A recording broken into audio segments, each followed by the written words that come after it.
everyone, welcome back. Today I'm talking about fungus gnats, those little buggers. They're very annoying in your household plants and they're flying around. There's little black flies that fly around your plants and your face. They're very annoying. In a really bad infestation, they can really damage your plants because they'll start eating at the roots of your plants. And a light infestation, they don't really bother your plants. What they do is they'll feed on the decaying matter, on fungus in your soil. So what I'm going to try is a couple of different methods to at least control and hopefully eliminate the fungus gnats I have in my house. Now the lifespan of a gnat is from egg to adult, it's about 3 to 4 weeks. And a single female can lay up to 300 eggs. And so you can see how the numbers can get out of control pretty fast. So you want to try and keep your soil on the dry side. They love moisture, and that's where the fungus will grow. And so if you keep your watering habits at a minimum, that'll help control them. And you want to try and catch the adults as they're flying around. And what I use for that are these yellow sticky traps. Here's one I grabbed for my plant. It's chock full of these bugs. They are attracted to the color yellow, and there's a bit of glue on here that's sticky, and it's quite effective, as you can see. This one is about a month old, and I've got all these bugs on it already. You can make your own. You can get some yellow construction paper or Post-it note and cover it with Vaseline or another kind of sticky adhesive, and that'll trap them just as well.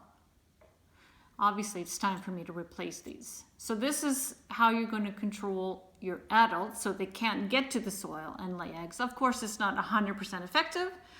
So what I'm going to do also is use these Mosquito Dunks. Now this is a biological control. It's meant for mosquitoes, but it also works on fungus gnat larvae. And look at the active ingredient. It's Bacillus thuringiensis, subspecies israeliensis. This is the subspecies that you want to control your fungus gnats. You can get dunks like this, or you can get little bits. So how these are supposed to work is they are just a dry ring like this. And if you read the instructions, they're just meant to be thrown on top of a pond or whatever water you have laying outside to collect or to control the mosquitoes. But you can use them indoors for fungus gnats. How I'm going to do it is I'm just going to put it in my bucket. I'm going to fill that with water, and I'm going to let that sit overnight at least to help soften up and release some of the active bacillus in there. And I'm going to use this water to water my plants with. Only when they're not too wet. I don't want to water them every day with this stuff. You will still want to keep that top layer of your soil a little on the dry side, as much dryness as your plant can handle. But this is my watering bucket, what I'm going to be using to water my plants with, because this bacillus is going to kill the larvae in the soil. So I've got my larvae being killed in the soil. I've got my adults being caught by the yellow sticky trap. And I forgot to bring it up, but I also have a spray bottle of insecticidal soap. Whenever I see some flying around, I'm going to spray it because it needs to be contacted directly by the spray, the adults flying around, in order to be effective. So this is one method. And a second method that you can use in conjunction if you want is hydrogen peroxide as a soil drench. This is a 3% hydrogen peroxide. It says on here, 3% weight per volume hydrogen peroxide.